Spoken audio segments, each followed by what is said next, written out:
Hi, I'm Jim Brickle from Learn Ford Lincoln in St. Catharines, Ontario. Today I'm sitting in the 2026 Ford Escape Active Edition.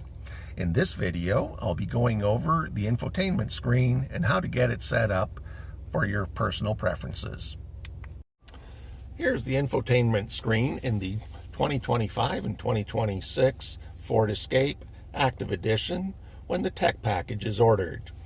So our home screen includes a map, your radio station, where you can add a phone, settings, features, and apps.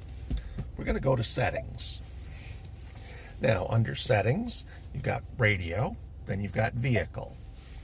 With the vehicle, these are settings you want to take care of initially when you get the vehicle, get it set up for how you want to use it. Now, the engine is so quiet, some people actually forget to turn it off.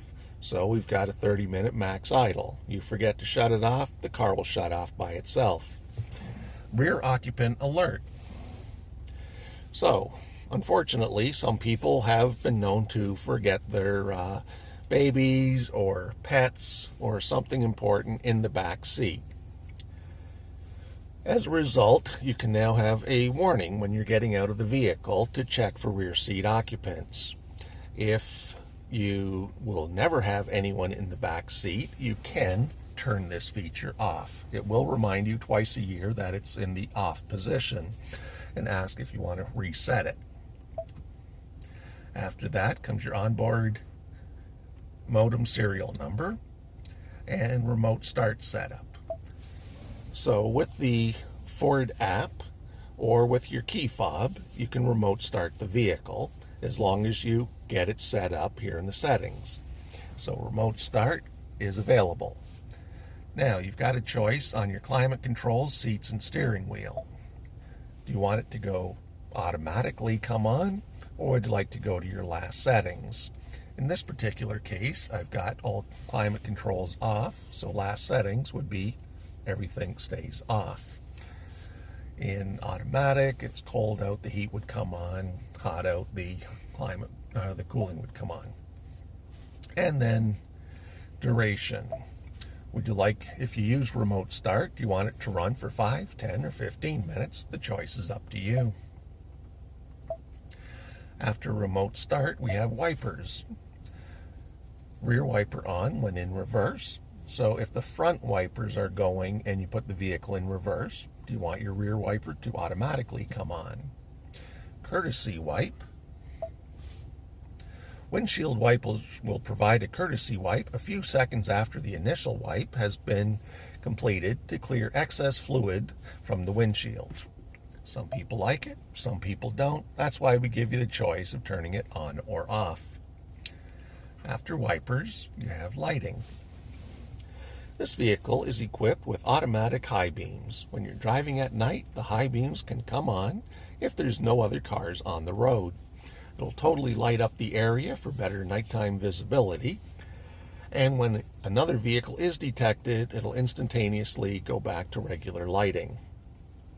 Automatic auto lamp delay. So the vehicle has automatic headlamps. When it gets dark out, the lights will automatically come on.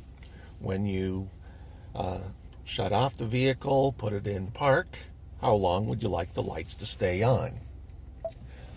You have a choice of them going off immediately, 10 seconds, 20 seconds, or 120. I think 20 sounds like a good idea. After lighting comes locks. Auto unlock, mislock chirp, switch inhibit, and down here it says remote unlock. Do you want it to be all the doors unlocked together, or would you prefer just the driver door to unlock and then you'd hit the button again if you wanted to open for other people? Intelligent access. This vehicle does have the key fob and intelligent access. You touch one part of the door handle, it'll lock. One part of the door handle, it'll unlock. And that way, you just have to have the fob in your pocket, in your purse, whatever. If it's with you, you don't need to take it out. And that's activated right here. So that was your vehicle. Here's where you can add your phone with Bluetooth. Clock gives us a choice of AM and PM or a 24-hour military clock. The auto time update, great feature. You know the time is correct. When daylight savings come along, the car automatically makes the adjustment.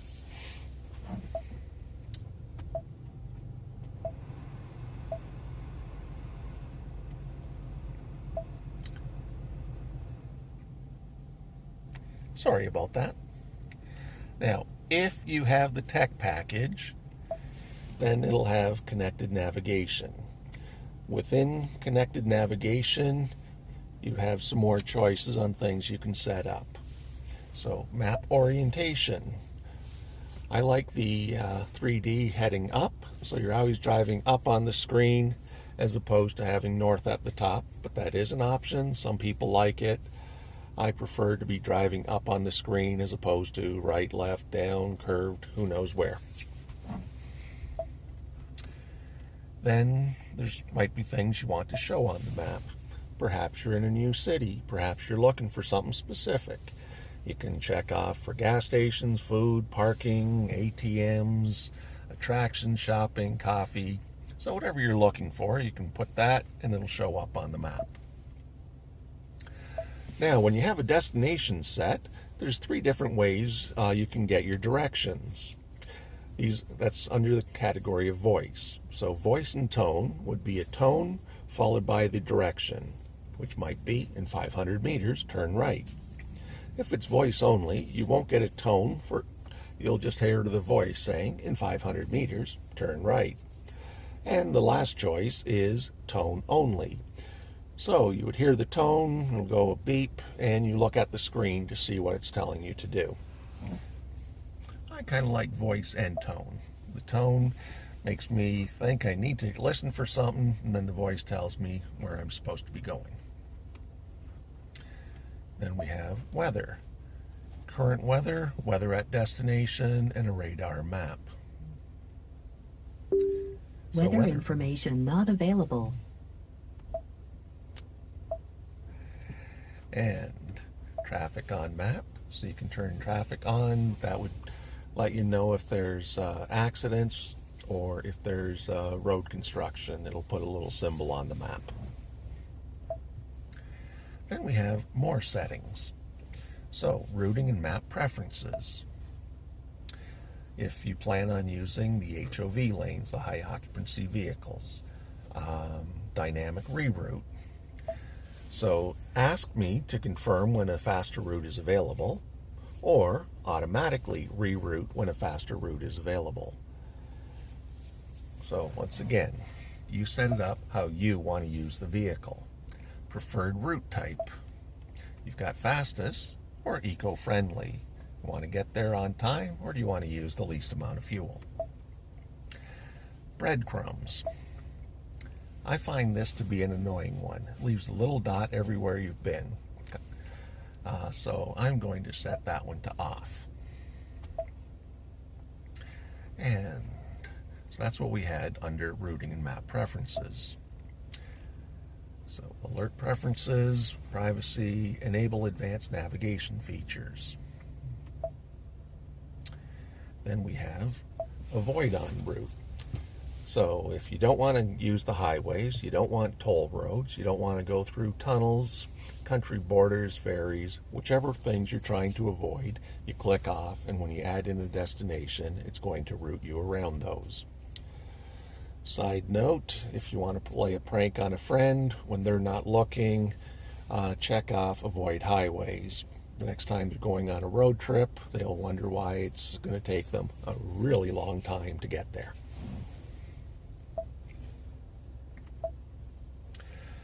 So that was our sync navigation, and now we come to general. So once again, these are things you'll just have to set up for your own personal preferences, and once they're set, you probably will never need this screen again. So English, French, or Spanish.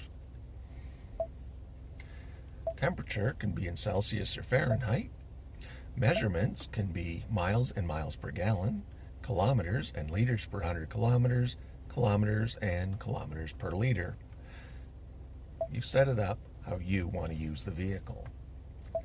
Tire pressure, we've got pounds per square inch and a couple other choices.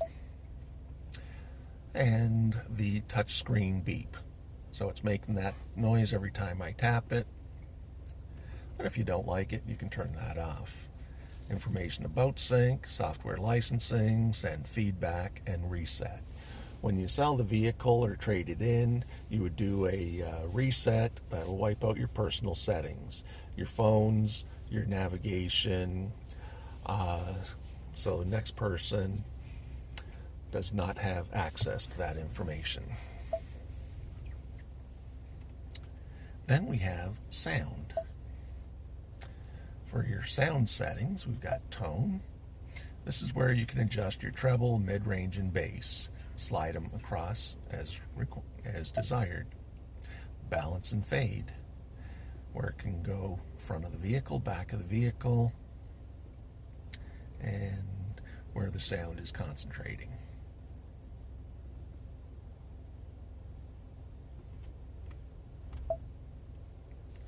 Speed compensated volume.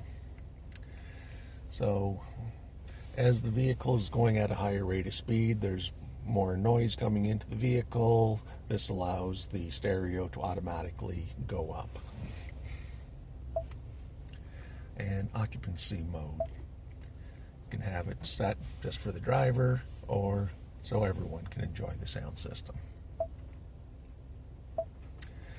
That was your sound settings. Display. The mode, there's day and night modes, and you can shift it automatically. So I've got it there. Brightness, you can increase or decrease the brightness. And if this information is too distracting, you can hit COM screen, which gives you very basic information, the time and the date. Tap it again, it goes right back to that spot. So that was our first set of settings. We come across connectivity, connected vehicle features. Tap the I, connected vehicle features. Control the connectivity and privacy settings for connected vehicle features. Bluetooth, wireless app projection, and Wi-Fi. When you get your vehicle home, connect to your home Wi-Fi. Once you've connected to your home Wi-Fi, you would then be eligible for software updates. They can be done automatically as long as you put in a recurring schedule. So under recurring schedule, when would you like the car to look for any available updates? Any day at 1 o'clock in the morning, Monday through Thursday at 1 o'clock in the morning, or a custom schedule if you're going to be driving at 1 o'clock in the morning. Or if you don't want the automatic updates, then you can simply leave it in the none position. And when there has been an update, it can give you the details. So that was your software updates. And then we have our Ford Assistant. So you can push a button on the steering wheel to activate voice and then give a command. Or you can listen for a wake word. When you put listen for a wake word, you have to select your preferred wake word. Okay, Ford, set temperature 17 degrees. Setting temperature to 17 degrees.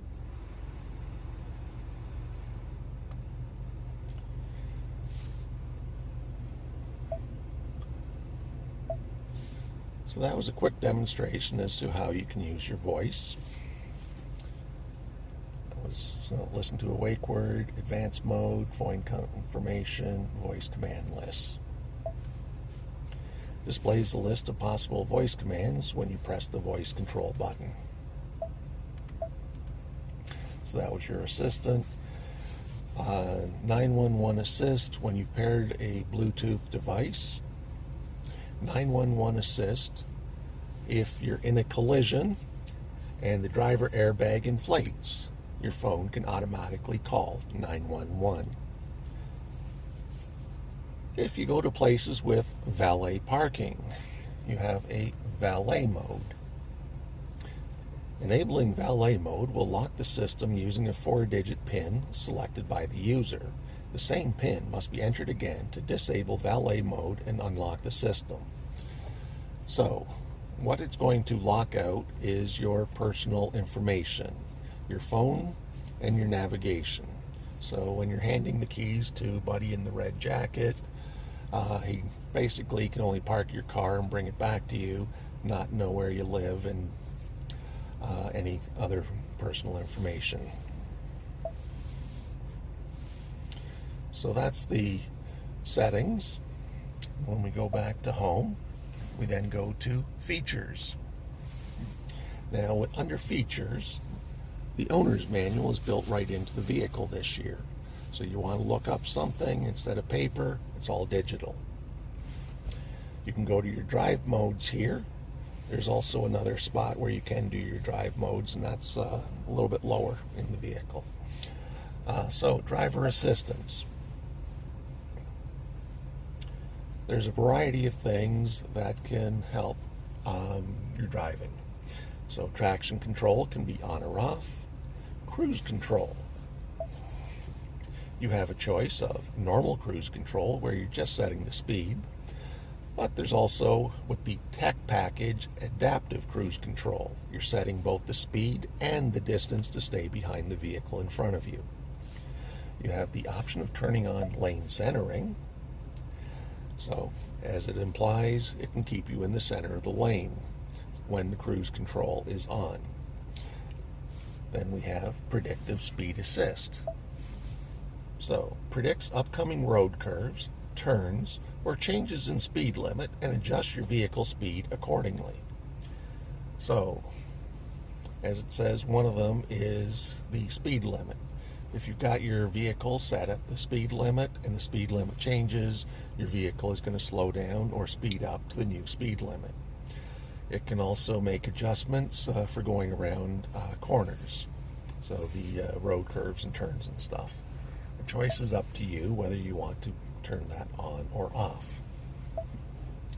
After cruise control, we have our speed limit assist. Speed warning.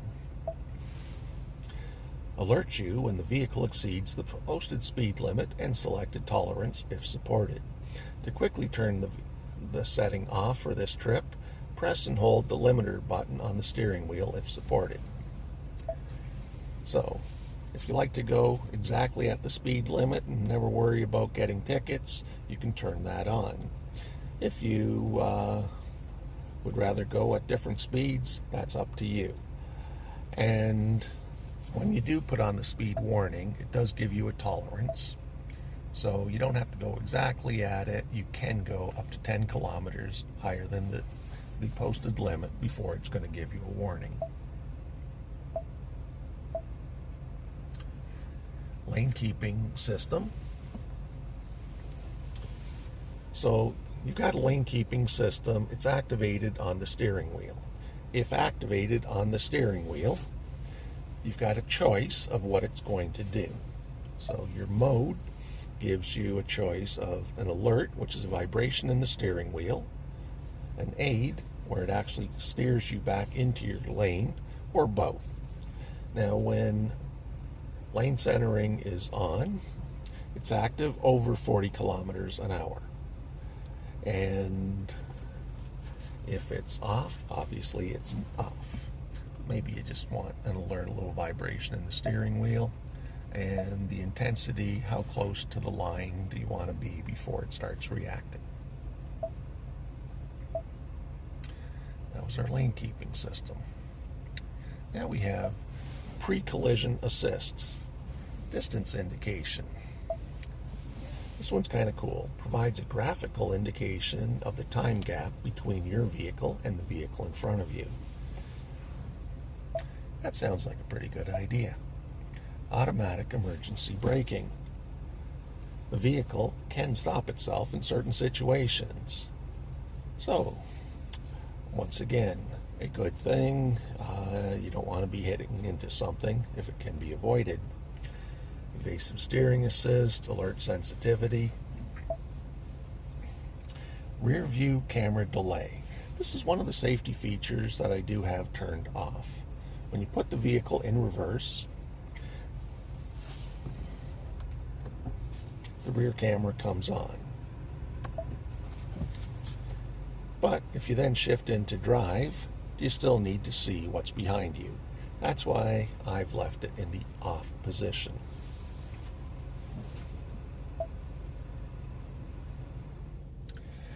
Now we get into some more safety features. Blind spot information. It would light up yellow in your outside mirrors if there's someone in your blind spot, indicating you should not be shifting lanes at that time. Park aid system. Warns you when your vehicle approaches an object. You can turn park aid system off temporarily. The next time you start your vehicle, the system turns back on. So once again, we don't want you to hit anything, and this can help keep you from doing so. Cross traffic alert. When you're backing out of a parking spot, the car actually is looking sideways and letting you know if a vehicle is approaching from the left or the right. Cross traffic braking.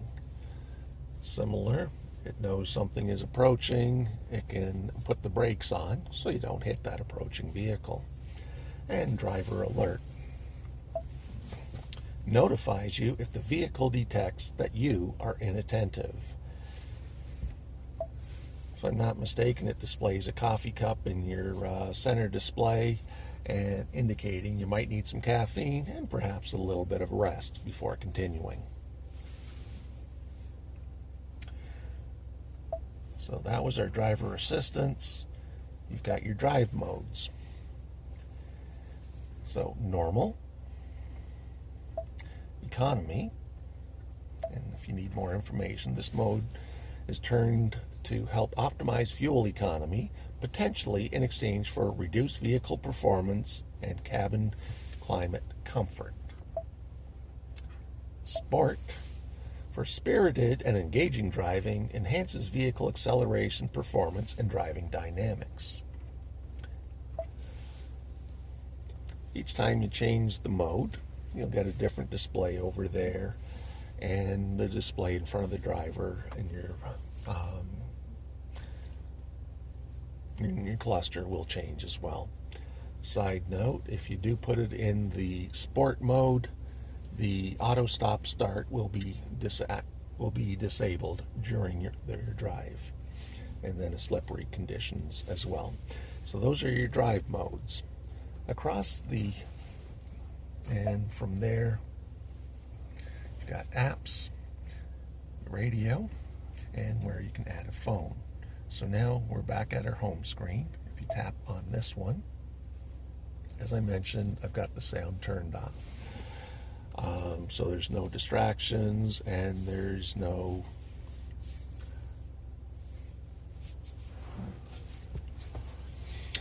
extra sound coming through. Under sources, that's where you can choose your AM, your FM, your Sirius XM, which comes trial period free for 3 months, and Bluetooth audio. And across the bottom is where you can put in presets. So if you wanted to set that up, you can push and hold a button. It'll save it. You can also direct tune.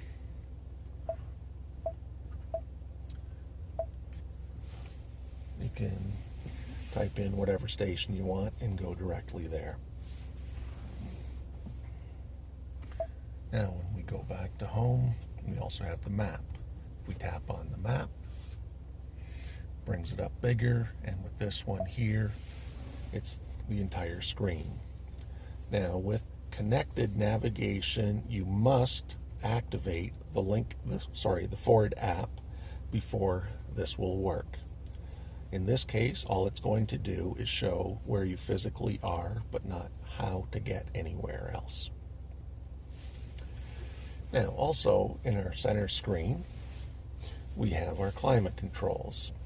So the one that looks like a chair on the driver's side, that's your heated seat. Has 3 levels, high, medium, and low. You can turn it off. Where it's a blue line, the word off, and a plus, that's where you can set the temperature. So you can slide it up and down.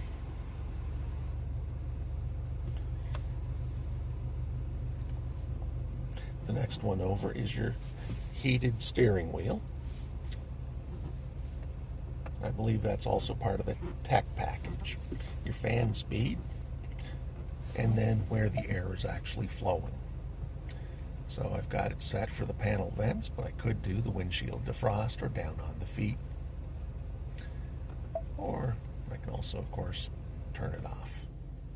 Max defrost, rear defrost, air conditioning, passenger side temperature, and passenger side heated seat. The temperature is the outside temperature, the clock, and of course the house. And that is the infotainment screen on the 2025 Ford Escape Active Edition.